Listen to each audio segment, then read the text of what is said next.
So in order for that windlass mechanism to take place, which is very important in gait, walking, running, etc., so the forces are appropriate through the foot, the big toe needs to bend that way about 60 degrees or so. So this toe is completely normal, moves very well.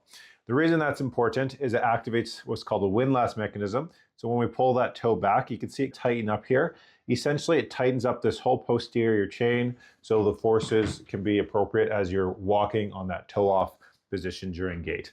If that toe does not dorsiflex or does not bend backwards the appropriate amount, this windlass mechanism is completely broken, doesn't work, meaning the forces through the foot are going to be inappropriate, overload certain structures that maybe it shouldn't, and that's where we can start getting different foot, ankle, and pain and problems, and it can also travel upwards. Foot isn't working right, it can obviously affect the knee, the ankle, the hip, and upwards. One simple stretch you can do for this area, we're going to just put a little bit of pressure here, so the foot is flat, and you're just going to push your toe downward. So push your toe into my, nope, so not push your foot. You're not pushing your foot like this. You're just pushing your big toe down.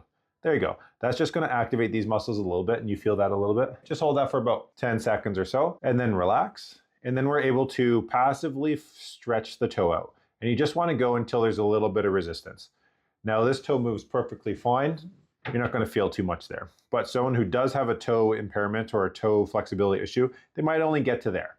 And this doesn't really feel like a big stretch. So don't push it until it hurts. You just want to push it until the toe doesn't go any further. And just hold that for, again, about 10, 15 seconds or so. And you're going to repeat this about 3 to 4 times. So then you're going to relax. And then again, you're going to push down again, just the toe, for about 5 to 7 seconds. And then relax. And then take that toe and push it as far as it'll comfortably go.